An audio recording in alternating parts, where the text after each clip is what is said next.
What's going on, guys? This is the Experienced Optimist. And today I want to talk about why it's not the amount of men that a woman has been with that makes a woman more righteous. This is one of the biggest mistakes that men make now and have made for centuries. Men erroneously believe that women, if they're a virgin or if she has few sex partners, that she'll be more virtuous. This is a fallacy. The number of men does not stop a woman from being controlling, manipulative, or deceptive. Now, I don't know if you guys remember, but I made a video explaining why women cannot get along with other women. And I'm going to bring that up right now. Now, the reason why women can't get along with other women and why they can never be virtuous is because, according to this list written by a woman, they are easily threatened. They are jealous. They can't tolerate when other women have the attention of men around them. They always want to be something else. They love to hate you. They are used to being the center of attraction. They can't stand candidness. They are always competing with other people. They are always self-conscious. They are addicted to gossiping. And they are made to believe all their life to protect what's theirs, meaning they're always going to be in conflict, trying to stop other people from taking what supposedly is theirs. So when women have all these attributes, and they've always had these attributes from the beginning of time, they will never be virtuous. You will always be dealing with what I call a shady friend, a fair weather friend, a person who will be there for you during the good times, but during the bad times, they won't be there. Now, it's story time again. You're going to hear it from the horse's mouth.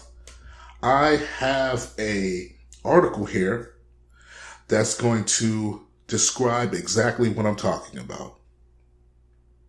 Now, this article, true story, I slept with over 20 men to satisfy my high sex drive.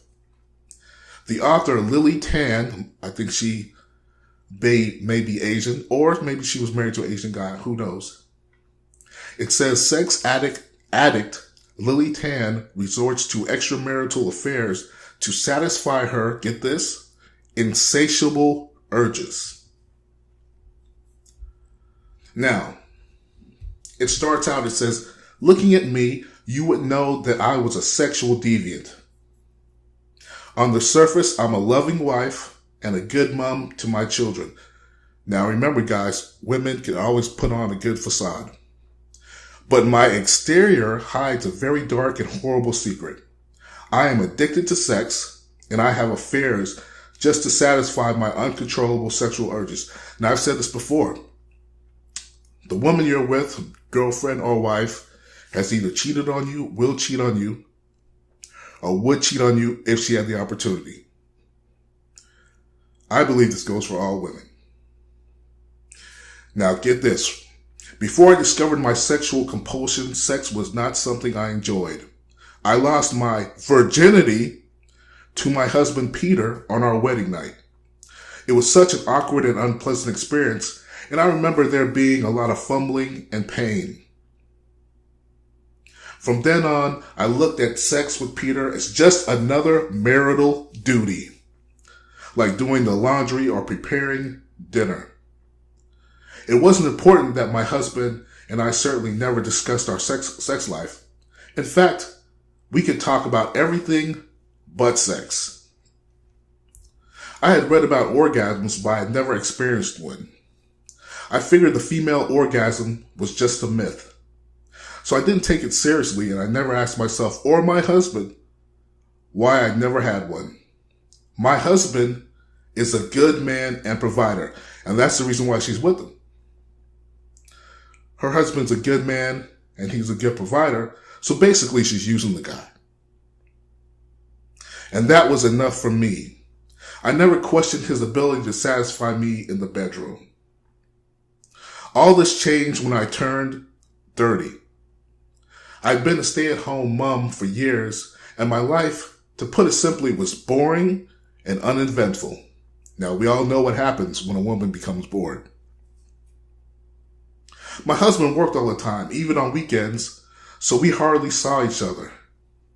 Perfect time to start cheating. When my elder child was younger, I spent all the time with her. But as she grew up and started living her own life, I started spending more time with my friends. Eventually, though, shopping and going out with them got really boring. Itching for some excitement, and with my husband's encouragement, I signed up for ballroom dancing lessons. Bad move there, Peter. After class, I would head to a nearby dance club to practice some more, and that's where I met the tall and suave Harry. Harry was an amazing dance partner, but more than that, he was attentive. After dance practice, we would go out for supper, and in no time at all, I was confiding in him like they always do. I was extremely attracted to Harry, not just because he was handsome. I was also emotionally connected to him. So you know what happens when a woman becomes emotionally connected to someone? She's going to screw him.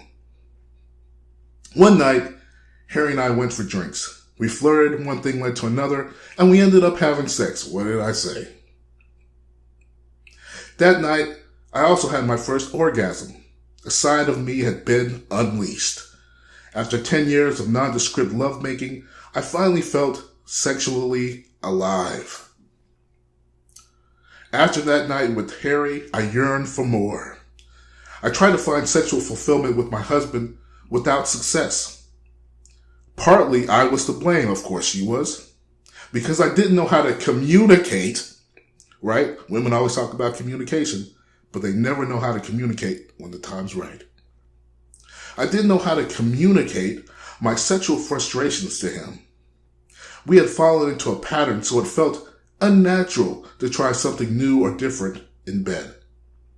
And while I let myself go when I was in bed with Harry, I simply couldn't do the same with Peter because I didn't want to arouse his suspicions.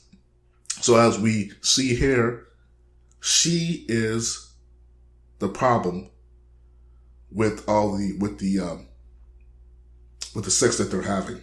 She can't communicate, and she can't tell the guy what she wants and needs in bed. I'm sure Peter would try to oblige her if she did, but we all know women, right?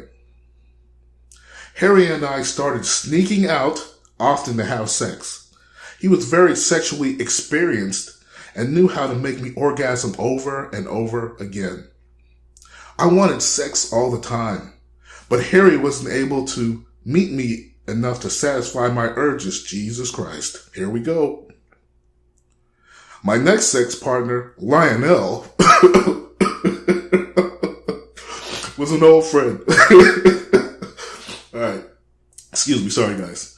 In the past, we would flirt with me he would flirt with me by putting his hand on my legs. I'd pretend not to notice. But my affair with Harry emboldened me to accept him as my lover. Each time Lionel and I had sex, usually before my kids got home from school. From school. I'd feel terrible about cheating on my husband. Eventually, overwhelming guilt made me end things with Lionel. Oh, really? I confided in a few close girlfriends about my affairs, and they were shocked because they couldn't believe I could betray my husband that way. I made them swear to never tell Peter my secret. They advised me to pleasure myself the next time I had a strong sexual urge. I took their advice, and while it relieved my sexual frustration somewhat, masturbation was no substitute for the real thing. It lacked the rush and excitement you get from being physically close to another person. Also, it lacks the excitement that comes from cheating on your husband behind his back. But she probably didn't want to include that. Over the years, I have been unfaithful with about 20 men. Each affair normally lasts about a year. A year! But I'm still with someone I began an affair with 8 years ago. I never got emotionally attached to my lovers. I see them purely in a sexual light. Now remember what we talked about, how women compartmentalize the men in their life? This is a good point right here. What she's doing is she sets these men up as basically walking vibrators. You know, she doesn't care about them. Just like women, they don't care about what the man does, who the man is deep down inside, if he has integrity or honor or anything like that. She cares about what they can do for her. So she never got sexually attached to these guys because all she wanted them for was to get orgasms. Women always compartmentalize the men in their life. Alright, so it says here, I've broken up with men who cannot bring me to orgasm too, because if they cannot pleasure me sexually, then there's no point in carrying on the affair. I always practice safe sex. Well, I'm glad you do that at least. I know what I'm doing is wrong. See, and this is the thing with women.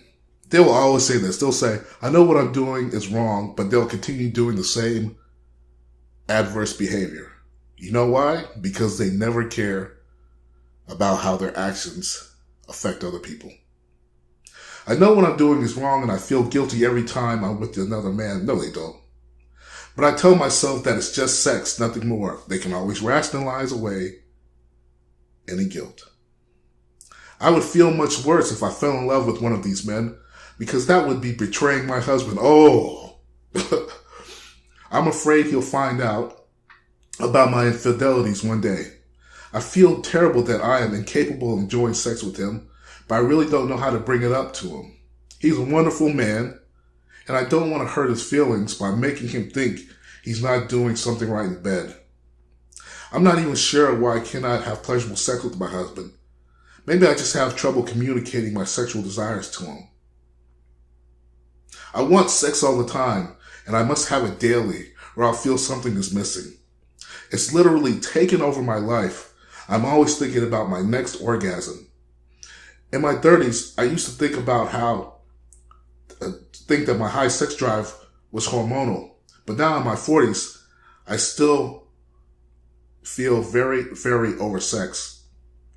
I'm not proud of the fact that I sleep with other men other than my husband, and I don't think that my sexual addiction is something to brag about.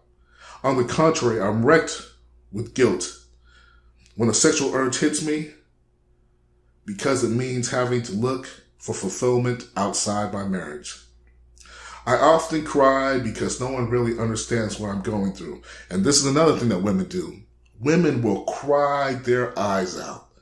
They'll cry and they'll say that they feel guilty and they hate things or whatever. And they'll keep on doing the negative behavior. That is why if a woman cries her heart out, she says, I'm sorry, I'm going to change, you always got to leave her. Because women, for some reason, I don't know why it is, they hardly ever change. You have to leave them or they will pull you down with them. I do feel like a deviant. And sometimes when I'm having sex with my lovers, I feel bad. Sometimes she feels bad. Like I'm breaking the law. You don't often hear about oversexed women. If your sexual urges are out of control, it's assumed that there's something wrong with you anatomically or emotionally. Given a choice between my husband and family and having sex with multiple partners to satisfy my unnatural urges, I'd pick my family any day, but they never do. My family is still very important to me, and I couldn't bear losing them. And that's the end of the article. You see, this is what I talk about. When guys say that, oh, just make sure that she's a virgin, make sure she only has a few sexual partners. It doesn't stop the lying and the deceit that comes from women. And men need to understand this. But if you like the video, like, subscribe, give a thumbs up. And I want to hear your comments. Put some comments down and about maybe some experiences that you went through so other men can learn from your experiences. Like, subscribe, support other MGTOW channels. And I will talk to you later, gentlemen. What's going on?